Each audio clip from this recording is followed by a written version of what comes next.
fun going on in London last evening, but we'll start and I'll let people in as we go. I wanted to let you know we're recording the session. And my name is Cynthia Morrow, and joining me is Shika Bondani, and we'll talk a little bit about ourselves. But first, we want to find out a little bit about the audience. So what I'm going to do is I'm going to ask you 2 starter questions and have you fill those out.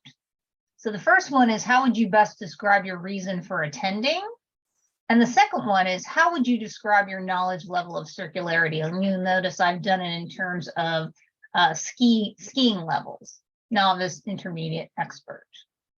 So if you could fill in those questions, that'd be fantastic.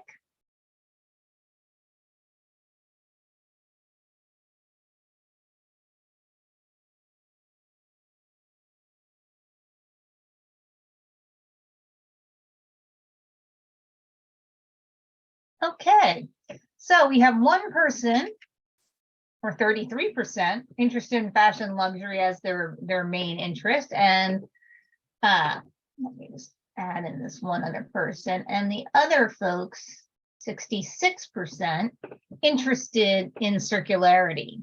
And then all 3 consider themselves, you consider yourselves to be novices in circularity. So that's quite interesting, which just means you'll probably have a lot of questions for us, which we love. So you can put questions in the chat, or at the end we'll answer questions, or if some of you have a burning question throughout the presentation, please let me know. All right, with that, let's tell you a little bit about us. So as I said, my name is Cynthia Morrow. I am the founder of Covett. And I launched Covett in 2018, and it was the first platform for co-ownership of fine jewelry assets, with a vision of us going on to other personal luxury goods. And that's where I ended up meeting and talking to Shika. So Shika, tell us a little bit about you. And if we could all mute if you're not speaking, that'd be great. Hi, everyone. Thank you for joining. My name is Shika, and I founded Front Row, which is a luxury on loan platform. So we specialize in renting out designer clothing and accessories. We've been doing it for about 4.5 years now, and it stemmed from a passion for fashion and wanting to democratize the brands we all know and love in a sustainable and cost-effective way. That's a tall order, isn't it? It is. I started with my own pieces from my own wardrobe, and it just grew from there. So fantastic. So one sec. Today's agenda. So what we thought we'd do is talk about what is circular economy, because the circular economy has only been around, or the lexicon first appeared in 2014. So it's only been about 8 years. And now there's this big push for all these businesses to become circular. Now, our focus, as Shika said, is, we're all about fashion, luxury. And so, we want to figure out, can fashion become circular? Because if you read things in the news about fashion and how they're doing against their sustainability goals, it's not very positive. And then what's required to create a circular fashion economy? So we'll talk about what the experts in the field say, and then we'll give you our view of what the future of circular luxury looks like and what we see as the challenges, and we'll ask you for what you see as the challenges, and then what needs to happen in order for consumers to benefit from circular luxury. So one of the things I think people will feel is there's a trade-off if I start to, not buy things or not consume things in the same way. And we're here to tell you that that's not really the case. And we'll tell you all about that.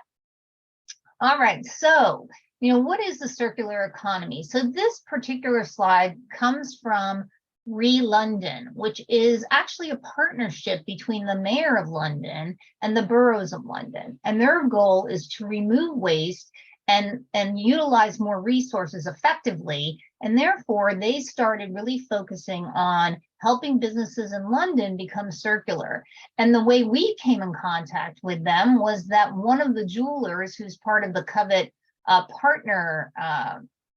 partners actually won a grant to create a jewelry, exclusive jewelry design for Covett. And so she created 5 pieces for us. They're exclusive to us, and she won a grant to be able to do that. So then we started to work with them, and they're really fantastic. And what they say is, we think about the linear economy, and there's a saying. It's about take, make, waste. And that's how our linear economy works. And so a circular business model is a way of designing, making, distributing, reusing, recycling materials within the business. And so there are 5 business models within that. And, the first one starts off with designing things well. So if we think about how things are designed, if you think about fast fashion, for example, they're designed to be out there quickly, be in the market. And that's, creating that newness for everyone. And probably that design takes a lot less time and effort than something that's designed to last multiple lifetimes. So the first step, design things well. The next one is to produce high quality materials, both for durability, but also non-toxic ingredients. Because one of the things that happens with the linear economy right now and in fashion is the more you dry, clean, or wash things, because there's toxic chemicals within the fabrics, those are getting released into the water supply. So every part of the supply chain, is important. And then we come to, okay, now let's think about the business models that have to do with sharing things and getting, bumping up the utilization, because that's one of the tenets of the circular economy. So there's renting, there's sharing, and we're going to introduce a new model into fashion, co-ownership. And then, of course, there's a lot of buzz around resell these days, and reuse. And so one of the things that's so important when you produce these high quality goods is, again, that durability, so that they can be used a lot, they can be reused, they can be then again remade. And so that's the final business model. So you see a lot of circular businesses popping up in all of these different areas. And now Shika's going to talk a little bit about what's going on in the fashion industry. Thank you, Cynthia. Well, there has been a huge issue within the fashion industry, and it's really taken over the headlines, especially post-COVID. A lot of brands have come under scrutiny, and it's shocking to say that the fashion industry is the second largest polluter in the world after the oil industry. It's one of the most resource-intensive industries in the world. And it's always been about creating the new, but that really does need to change. And the industry does have a major role to play in creating a circular economy. So I think post-COVID, or the pandemic, did give rise to the conscious consumer. And we noticed that it further polarized views around materialism, overconsumption, and sustainability. So a big part of the problem with fashion is overconsumption that has led to overproduction. But driving down consumption is one of the easiest ways for consumers to reduce their impact on the planet. And we've seen a huge shift, unfortunately, where people have moved from usage, people value usage over ownership. So there's a real opportunity there, and sharing is part of it. It's true. As consumers, we do have power.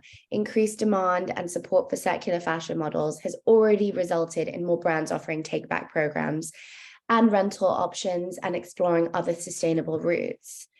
We do see an opportunity to reduce overproduction through sharing, and we will get into that later on through our deck. And I love this tagline: the future is no longer in front of us, it's circular. It's sort of I love that. what we're doing. And so can fashion be circular, Shika? That's the question. Yes, so a circular fashion industry is one in which waste and pollution are designed out. Products and materials are kept in use for as long as possible, as Cynthia touched on earlier, including through reusing, recycling, and when natural systems are regenerated. Businesses really do need to develop innovative production systems, materials, and business models that allow clothes to have less impact on the environment. We're seeing a huge change within the industry, but more needs to happen. So today's economies are primarily based on the linear model, as Cynthia touched on earlier, take, make, waste. So we really need to break out of this mindset to be more circular. And in order to do this, we need to collaborate across the supply chain by developing B2B platforms and approaches that enable others to deliver in these circular ways. We're going to talk a little bit more about how to do that. But first, we want to hear from you. So we're going to ask another polling question.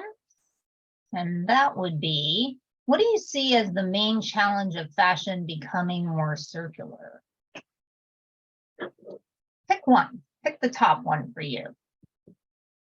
So the need to make money, consumer demand for newness, not knowing what to do or how to do it, current design of the linear infrastructure, or it takes a collective effort of everyone.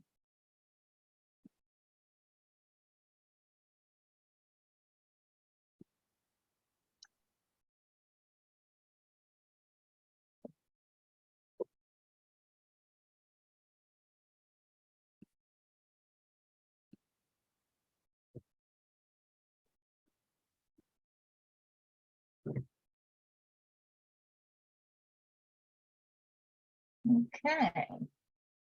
Any other votes? So 50% of you said the need to make money was the biggest challenge, the biggest thing we'd have to overcome. And that's probably true in a lot of respects, because over the years, the margins for fashion have gotten tighter and tighter. And so the overproduction, so it's like producing more and trying to sell more because the margins are tighter. Customer demand for newness is definitely a huge contributor, because of the fact of, if there's demand, they will fill it or overfill it. And then 17% said takes a collective effort of the entire fashion industry. And I think that is part, and it's not just the fashion industry, as we'll talk about. It's, policies and regulations and things that help to and support, things that help to make that easier for businesses to get together and do that. Okay. You can see those results.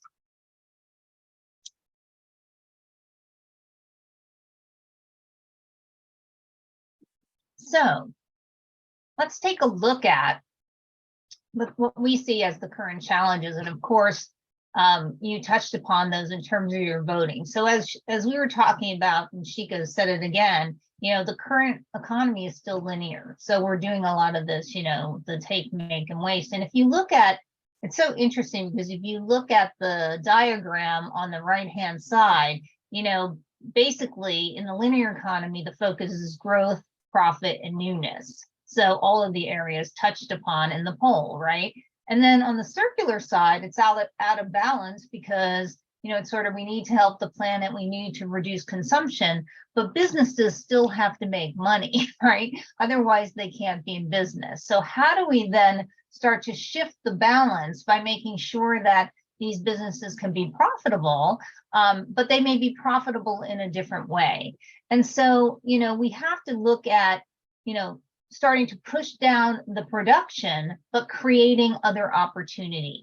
And, the customer's desire for newness is really all about, having something that is new to me. So one of the things that is very, very interesting in the resale market, which is, growing leaps and bounds, is, it used to be taboo. People would never tell anyone that they bought something secondhand, especially luxury items.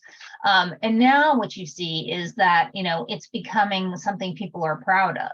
Oh, look at me, I bought this secondhand. And so it's not just that, they feel that's a way to contribute to, helping to save the planet, as well as for some people, it feels like they have something that's new to them, but perhaps it didn't cost as much.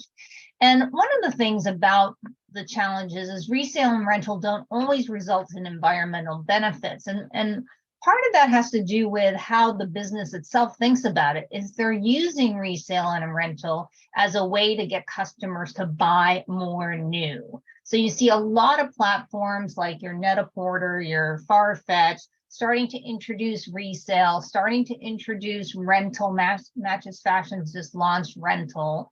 And so, they're looking at getting into this game. And Shika and I believe part of that is because it helps them towards their looking more sustainable. We're not sure whether or not some of these things, it's like not their core business. So is it going to be something that in the end may end up hurting their brand reputation? We'll have to wait and see about that.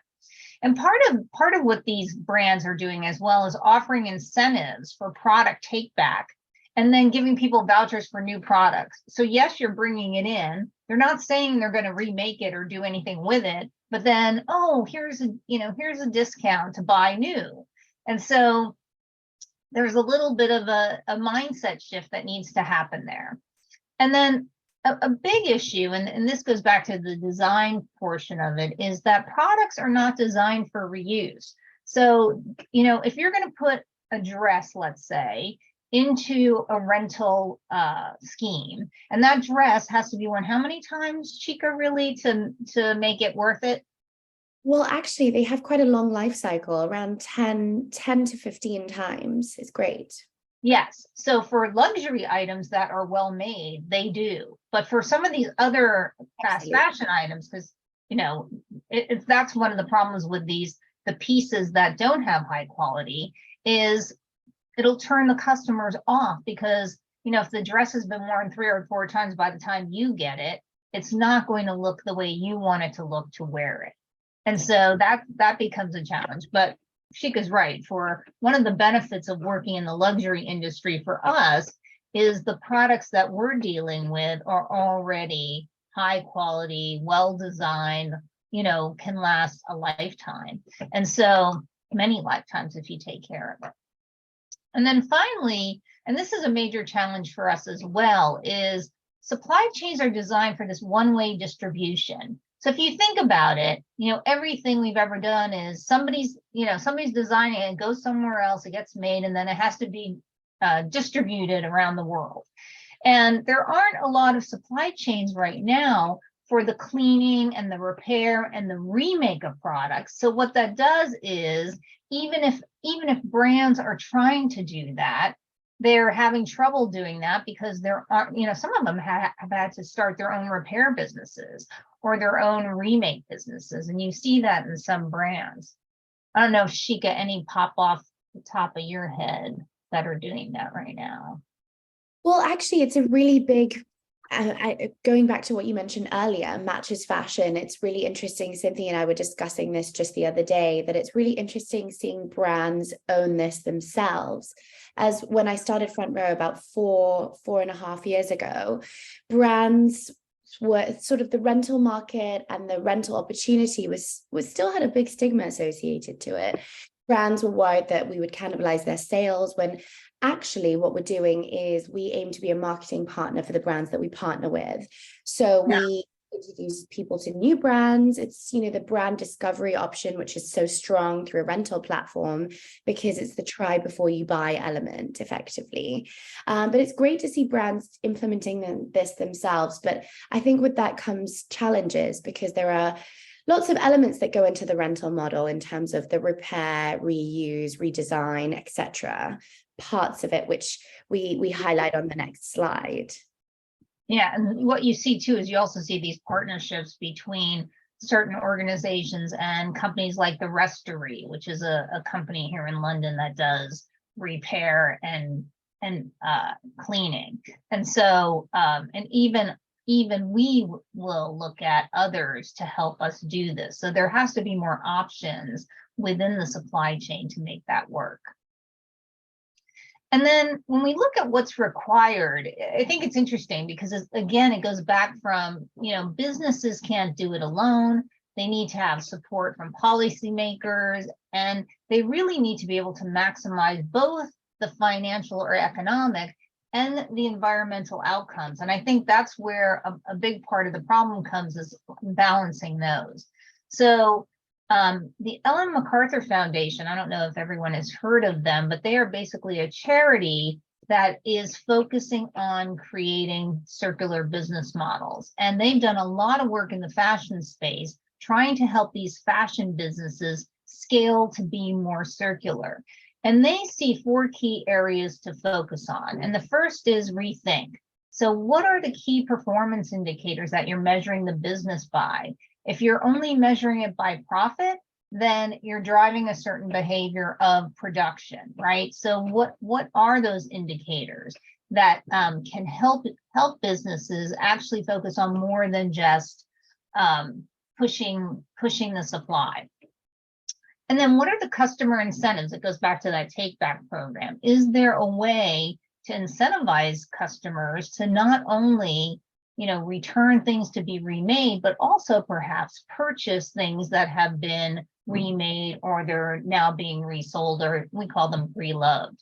And then about customer experiences. I think one of the things that people worry about is that we'll take away some of these great luxury experiences that customers have, and therefore they won't want to participate in more circular businesses because they're not getting the same level of customer service. And, Shika and I have a real passion around delivering this high-end service within a circular business model.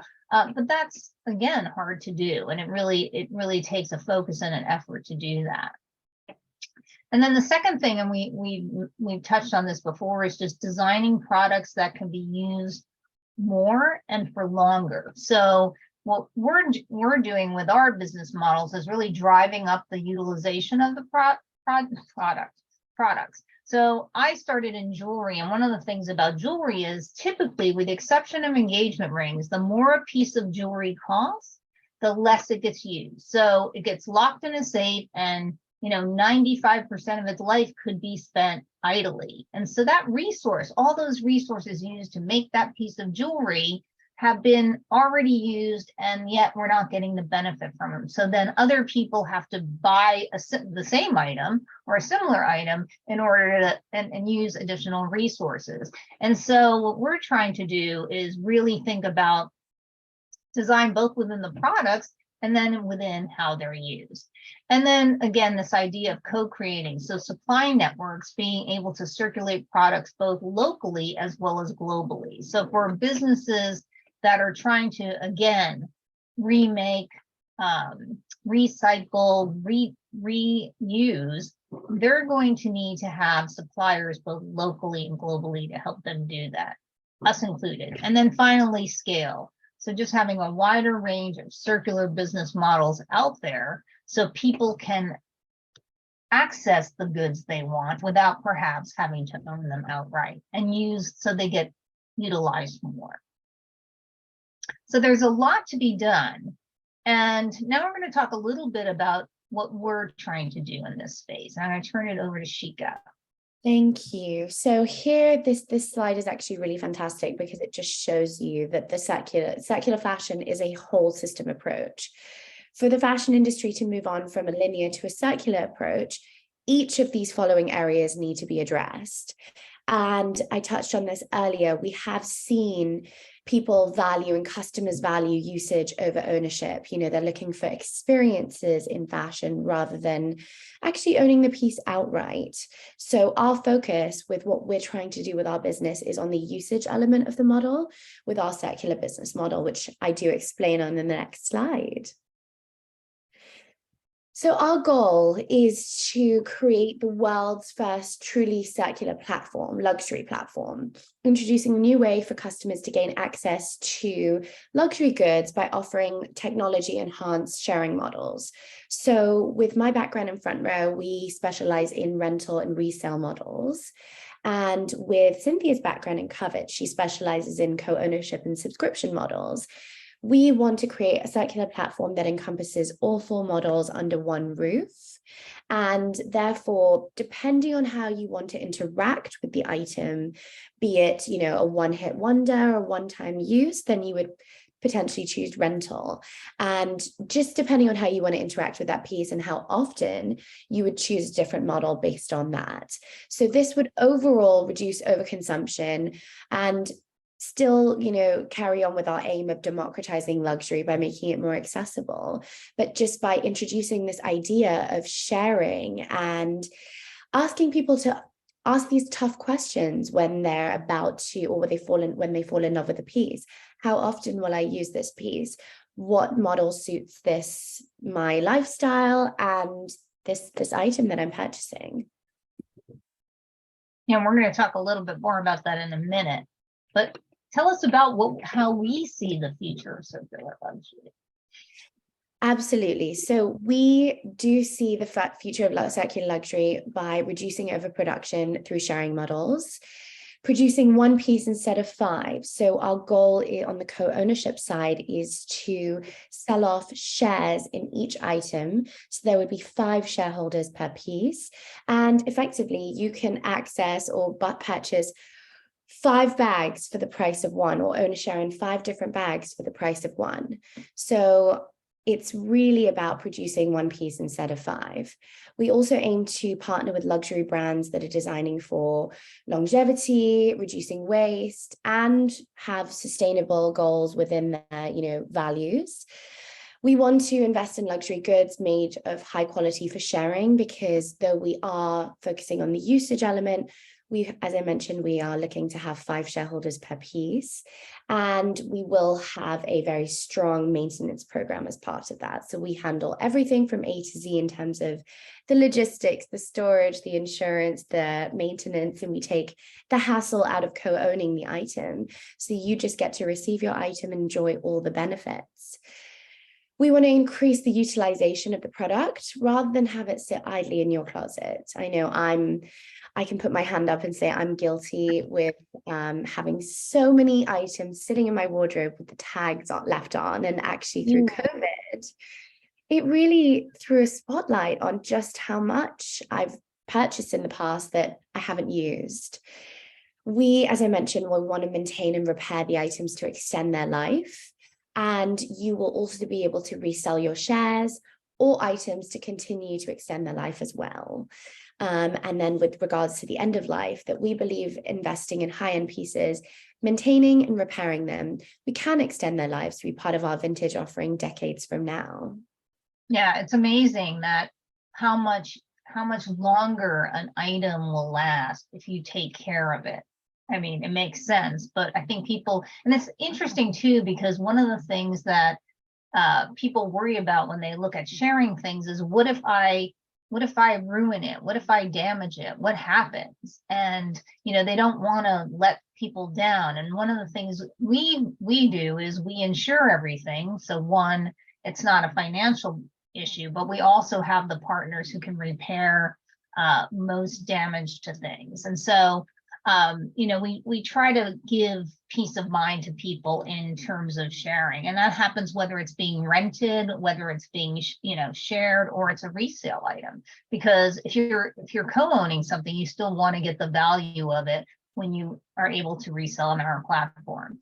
So one of the things that we really started to think about is, why would people want to have a circular platform? Like, what would be the advantages of doing that? And as Shika was saying, when we started, it's almost like thinking about the consciousness of the consumer, thinking about, well, how am I going to, what do I want? And then how should I consume it because of why I want it and how I'm going to use it. And so we've basically said, we have 4 models, and what are they for? If you want a special outfit from time to time, that one-off, then surely you should rent it. Unless you think, well, I love it so much, I want to buy it, I think I'm going to wear it, but then you don't.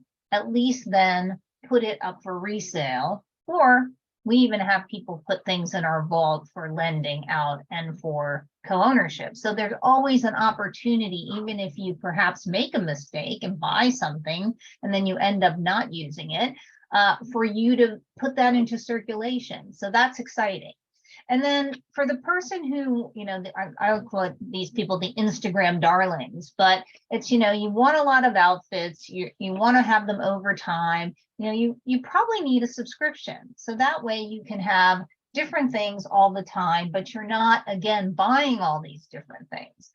And then for classic high quality investment outfits or pieces, we're recommending to people that they co-own because they can invest in those at a fraction of the cost, and they're able to monetize them. If again, they want to, they're not using their share, they can lend it out to other people who are part of our club, and they can also resell it on our platform. And it's a lot easier to sell a share of something than it is to sell the whole thing, because again, the price point is lower. And with all of these things, everything has trade-offs. But the most important thing, I think, for consumers is to understand what they are and to be able to, have a platform that's helping them overcome most of them. And that's what we're really trying to do, is to allow people to have the things they love and desire, but at the same time, being able to then help the planet or not contribute to the degradation of the planet through overconsumption. And it's interesting when you think about the shared ownership model is new for luxury goods. It's been around forever for, racehorses, racehorse syndicates have been around forever. And then it was yachts and jets and vacation homes. And now vacation homes is a major, major push for these new circular businesses.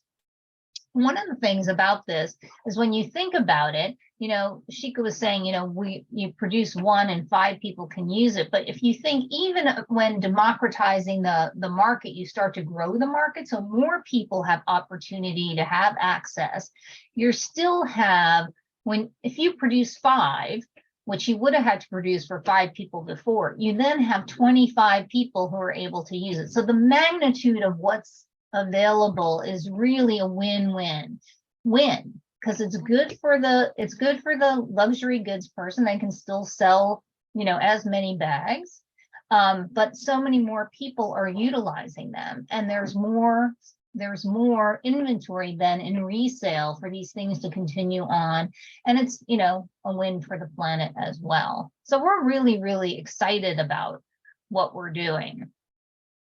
Now, our last question for you is thinking about you and thinking about the people which of these trends do you see as the #1 reason why consumers will embrace the sharing of luxury goods? And give me 1 second, and I will pop up that poll and let you answer. If my mouse will cooperate. There it is. So what do you think it is? What is it for you and for the people that, are in your circle of friends and colleagues?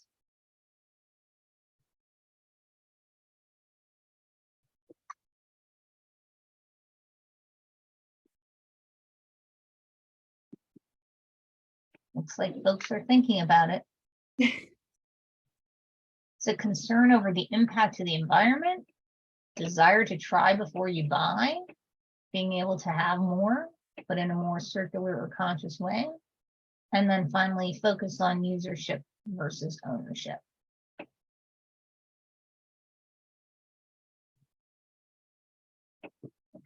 We have half of our audience participating.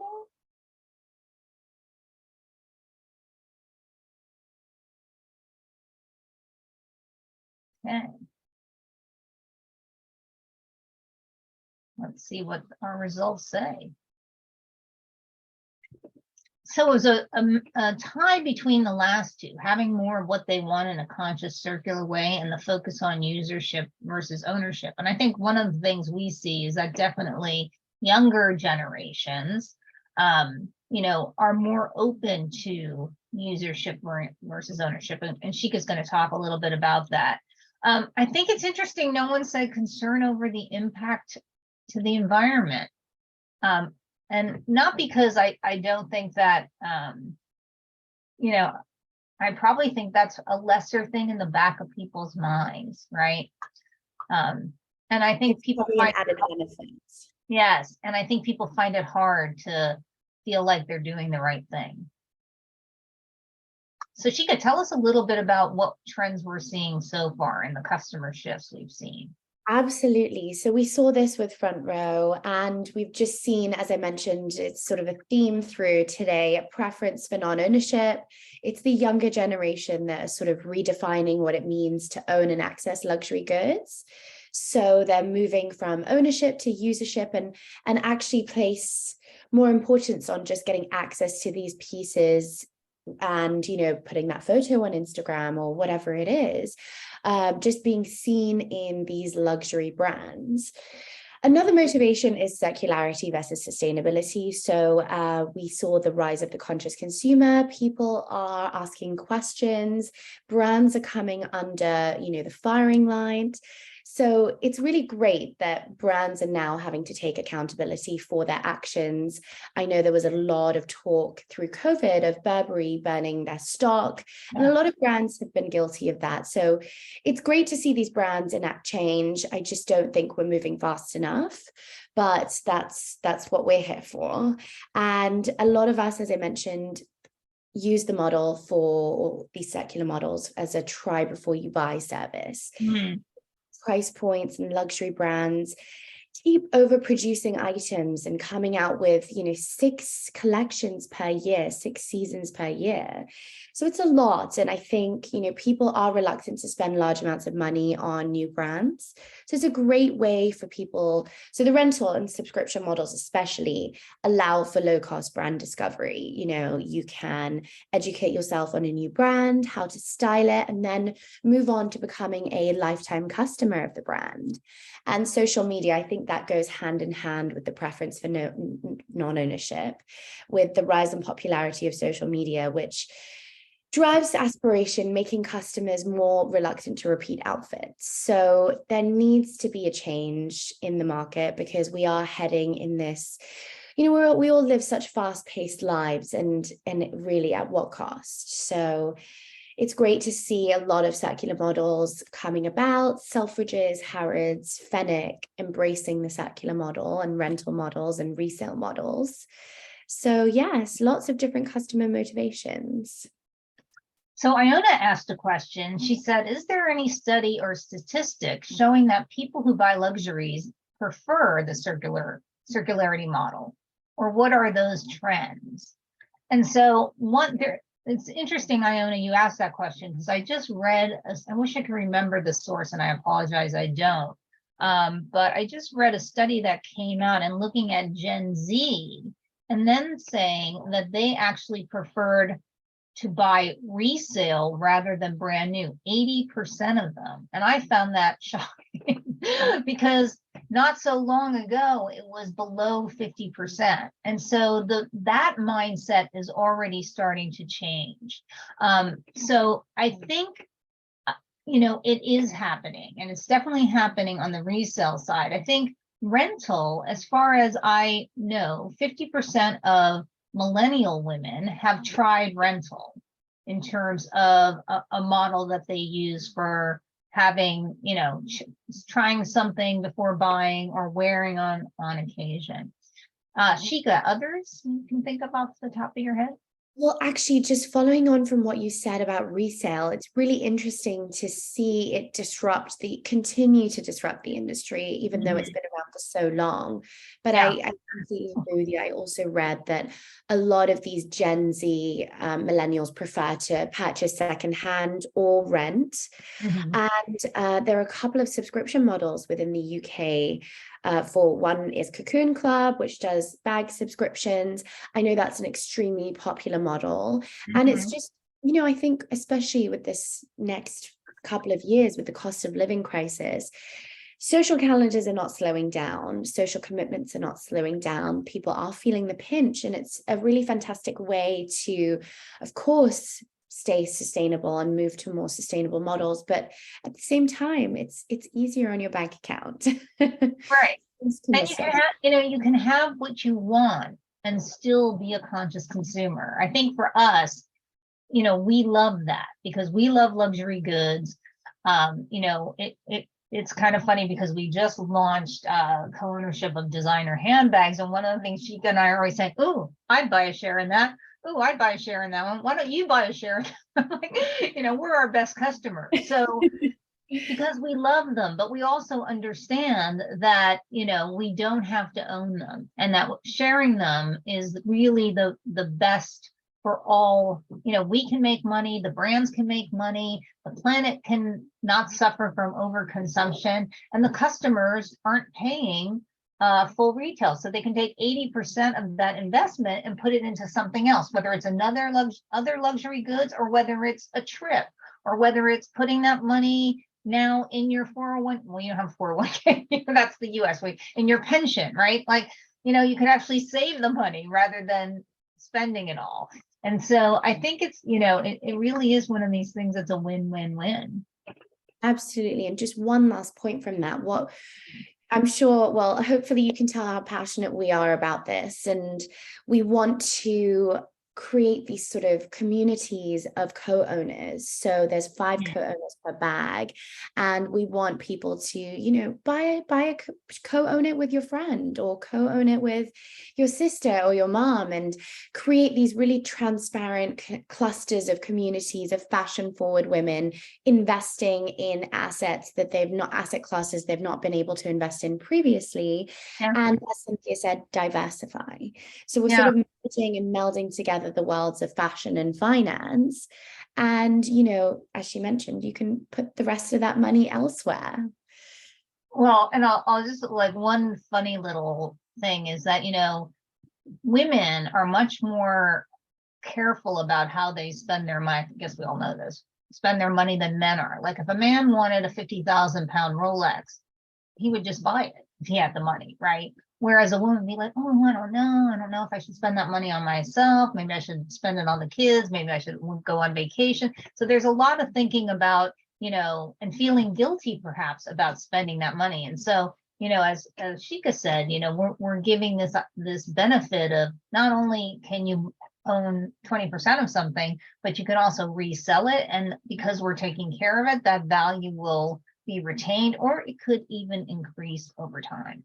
So Liv asked, are any of the big luxury fashion brands like Louis Vuitton starting to create the same services you're offering?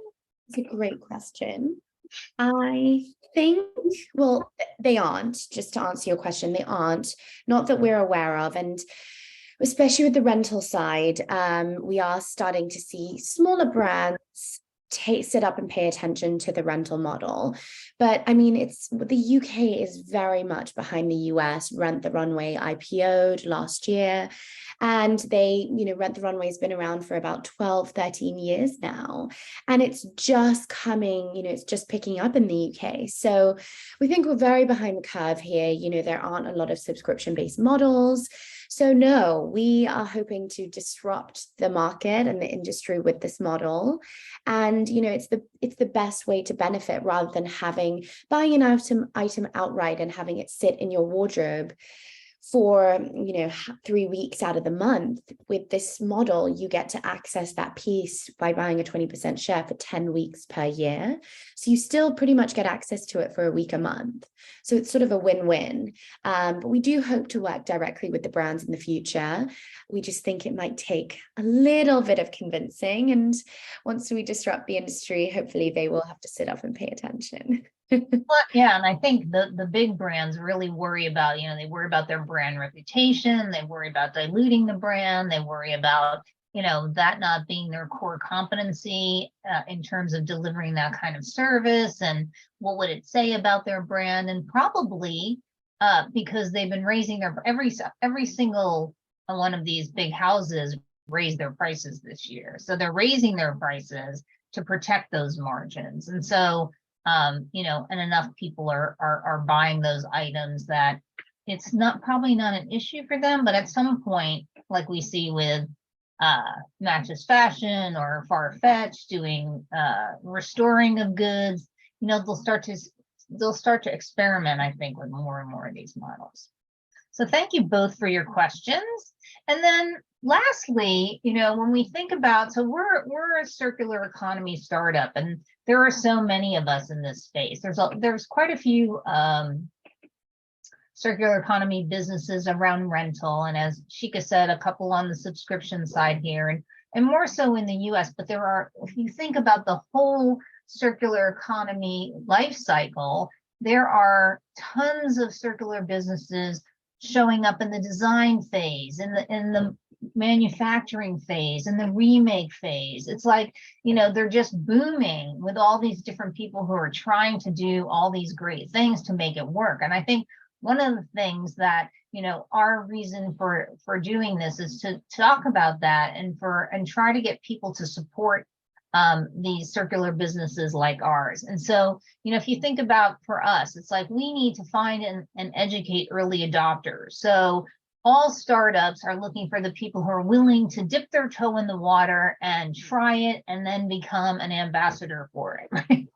And so we need to get those people who will come in, educate the fast followers, or bring on fast followers, their friends, their family, etc. And then we need to reach, all of these people who would be interested, and then help change their mindset. So I like the fact that the way you answered the polling question around what's going to get people to change their mindset. And it really is less about the sustainability piece in that poll than it was about, the benefits of the circular economy. And we agree with that because, again, it's one of those things where that mindset shift has to happen over time, and it will. And then support of the luxury brands to partner. As Shika said, they're not with us yet, but hopefully they're going to start coming along and seeing that by partnering. And I think that's the case of all circular businesses. This is about collaboration and partnering. And that's one of the reasons why Shika and I got together to collaborate, because we saw there was so much more benefit in us being together than being separate. And so there's going to be a need for that collaboration across the ecosystem. And then, of course, this idea of people starting more repair and remake businesses, circular businesses, because they have to support the usage businesses and all the other businesses who are trying to get goods to last longer. And we think that technology is one of the ways to help people adopt these businesses, because of the fact that if we make it frictionless and if we deliver a level of luxury customer service, people will embrace the new way. And then finally, funding to grow beyond the startup stage, because that is, especially in this environment, that's one of the biggest challenges. So Liv says, I think one of the challenges here is also that the focus needs to be on the experience, as that is what the user is seeking. Not everyone understands how to deliver that. That's a very good point. Any tips there, Liv? You want to? Because you working in hospitality, you do understand how to deliver that. Yeah, I mean, I don't necessarily know I have the answers right now, but I think that, businesses, especially startups, they're obviously focusing on the circular economy piece and how to create a model that works, but sometimes might forget that it's actually ultimately about the experience that the user is seeking, and particularly, for luxury goods. And, what are those experiences, and how do you, define, articulate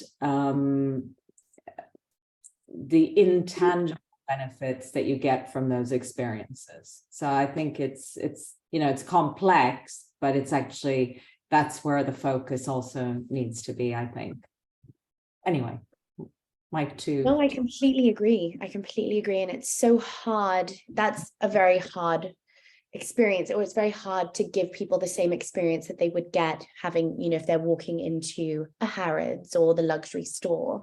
But I think ultimately people will convert, and you will have lifetime value with customers if you are able to create that. But it's that magic sort of recipe, putting that together. Yeah. It's interesting because on the jewelry side, we decided that we would hand deliver all the jewelry ourselves. And part of that was to create that relationship with the customer, and delivering this beautiful box where they unveil it in front of you and you get excited together. I think that's an extremely, and because a lot of people get intimidated going into luxury goods stores or a jewelry store, right? this is so like it's on their own turf. And I think that was very positive. I think our issue with that was, how do you scale that to the level as the customer scale? How do you continue to deliver that? And so that's something that, is part of what we're thinking about in terms of how we're delivering this service so that people can really feel like they are getting luxury at, less of a cost, and it's more fun and more exciting, and, build that in there. Thank you. That's a great point. Thank you. Any other questions before we wrap up? Let's see. Oh, I have the chat open. No one's chatting. Well, with that, thank you all for joining us, and, spread the word. Spread the word about the circular economy. Start to think about, will you change your own mindset? And, come join us. And with that, I'd just like to follow up and say we have launched a collaborative partnership where we've got about 45 designer bags ranging from Hermes to Louis Vuitton to Bottega Veneta to Loewe, where you can buy a share. And that's up on the Covett website. So please try it out. We'd love your feedback, and get access to more through our platform. Thank you, everyone, and have a lovely holiday season and all the best for 2023. Thank you, everybody. Thank you. Bye. Bye.